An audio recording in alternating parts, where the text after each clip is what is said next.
అండి. అందరూ ఎలా ఉన్నారు? ఇవాళ మనం క్యారెట్ హల్వా చేసుకుందామండి. ఇలాగా తురుముకొని పెట్టుకున్నాను. కొంచెం పెద్ద హోల్స్ ఉంటది కదండీ! ఆటిలతో తురుముకోవాలి. ఇలా గ్రేట్ చేసుకునేది ఉంటది కదా! ఇలా పెద్ద దాంతో మనం తురుముకుంటే క్యారెట్ హల్వా బావుంటది. ఇప్పుడు మనము దీన్ని వేపుకుందాము కొంచెం నెయ్యేసుకొని. ఇలా కొంచెం వెడల్పుగా ఉన్న గిన్నె పెట్టుకోవాలండి. కొంచెం దలసరగా ఉన్నది. నేను కుక్కర్ గిన్నె పెట్టుకున్నాను. దలసరగా పెట్టుకోకపోతే మాడిపోతుందండి క్యారెట్ వేపేటప్పుడు. ఇప్పుడు కొద్దిగా నెయ్యి వేసుకుందాం. నెయ్యి హీట్ అయ్యాక క్యారెట్ వేసుకుందామండి.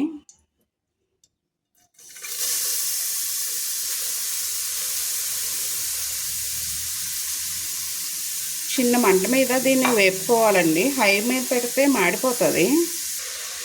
ఇలా మధ్య మధ్యలో కలుపుకుంటూ ఉండాలండి. అన్నీ కూడా బాగా ఏగాలి. క్యారెట్ బాగా ఏగితే టేస్ట్ ఉంటుందండి. ఇంకా ఏగలేదండి, ఏగుతుంది. పచ్చివాసన పోయేదాకా కూడా మనం వేపుకోవాలి. స్మెల్ మనకు కమ్మగా వాసన వస్తుందండి ఏగే కానీ. అప్పుడు నెక్స్ట్ ప్రాసెస్ చూద్దాము. క్యారెట్ అయితే ఫ్రై అయిపోయిందండి, బాగా ఫ్రై అయ్యింది. ఇప్పుడు దీంట్లోకి మనము పాలు వేసుకుందాము. చిక్కటి పాలు వేసుకోవాలండి, ఫుల్ ఫ్యాట్ పాలు. ఇలా నేను ఒక గ్లాసు తీసుకున్నానండి, పెద్ద గ్లాసుడు. ఇప్పుడు వేసేసుకుందాము. చిక్కటి పాలు తీసుకోవాలండి, అప్పుడే దీనికి టేస్ట్ బాగుంటుంది. ఇది ఒకసారి బాగా కలుపుకుందాం. ఈ పాలల్లో అండి క్యారెట్ బాగా ఉడకాలండి, ఉడకనిద్దాము. బాగా కుతుకుతా అని ఉడకాలి. అదిగో ఉడుకుతుంది చూసారా? అలా బాగా ఉడకనివ్వాలండి క్యారెట్ని. ఈ క్యారెట్ ఉడుకుతుందండి పాలల్లోని. ఇప్పుడు మనము షుగర్ వేసుకుందాము. నేను ఈ కప్పు తీసుకున్నానండి, కప్పు కొంచెం వెల్త్గా తీసుకున్నాను ఈ షుగరు. దీంట్లోకి వేసేసుకుందామండి. ఇది బాగా కలుపుకుందాం. ఇప్పుడు ఇది బాగా ఉడకాలండి పంచదారలోని. క్యారెట్ బాగా ఉడికి క్యారెట్ అంతా పీల్చుకోవాలి ఆ షుగర్ని. ఉడికించుకుందాము. సిమ్లోనే పెట్టుకోవాలండి. ఇది అసలు హైలో పెట్టకూడదు, మీడియంలో కూడా పెట్టకూడదండి. అప్పుడే బాగుంటుంది క్యారెట్ హల్వా. క్యారెట్ ఏగుతుందండి, షుగర్ వేసాం కదా. ఇంకో నీరు ఇలాగ వచ్చేస్తుందండి. ఈ నీరంతా కూడా మనకి ఎగిరిపోవాలి. మొత్తం అంతా క్యారెట్ పీల్చేసుకోవాలండి. అప్పుడు దాకా దీన్ని మనం ఉడికించుకోవాలి. మన క్యారెట్ హల్వా అయితే రెడీ అయిపోతుందండి. ఒక 5 నిమిషాలు అయితే ఇంకా రెడీ అయిపోయినట్టేని. మొత్తం వాటర్ అంతా ఎగిరిపోయి క్యారెట్ పీల్చేసుకున్నదండి. బాగా ఉడికింది షుగర్లో కూడాని.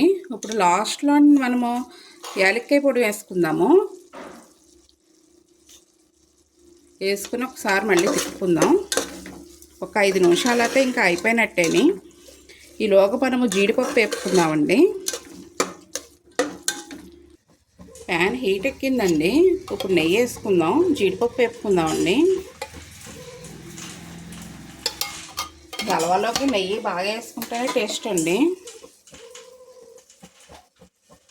జీడిపప్పు వేపుకుందాము.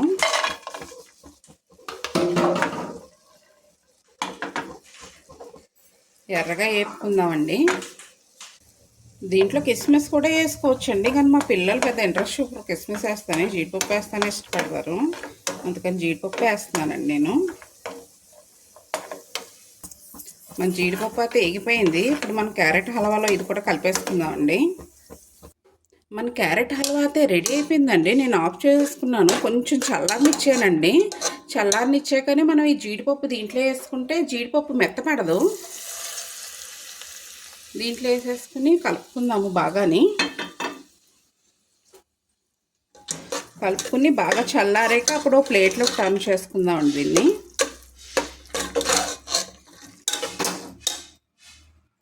మన క్యారెట్ హల్వా అయితే రెడీ అయిపోయిందండి. చాలా బాగా కుదిరింది, జ్యూసీగా ఉన్నదండి.